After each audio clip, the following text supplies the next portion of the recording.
अस्सलाम वालेकुम, I hope you are doing well. यहाँ पे बन रहे थे रेशमी कबाब। उसके लिए सबसे पहले प्याज था, उसे चॉप किया, उसका पानी निकाल दिया।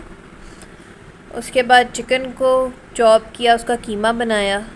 उसमें डाला लहसुन अदरक का पेस्ट, 1 चम्मच हरी मिर्च और धनिया का पेस्ट, और ये 2 चम्मच प्याज था, ये डाला। नींबू का रस 1 चम्मच, ये योगर्ट कर्ड था और क्रीम थी, ठीक है। और ये 2 चम्मच ऑयल डाला। अब इसको मिक्स करेंगे। इसके बाद हम इसमें ड्राई मसाले डालेंगे, जिसमें नमक, सूखा धनिया, ज़ीरा पाउडर, काली मिर्च और गरम मसाला। उसके बाद इसको अच्छी तरह हाथों से मिक्स करेंगे और फिर इसको मैरिनेट होने के लिए रख देंगे।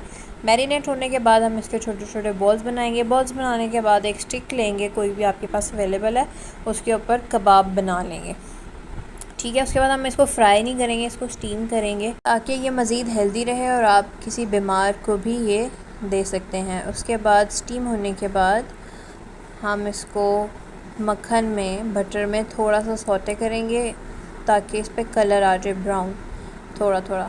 And it was fantastic. अगर आपको ये वीडियो पसंद आई हो तो लाइक शेयर सब्सक्राइब ज़रूर कीजिएगा।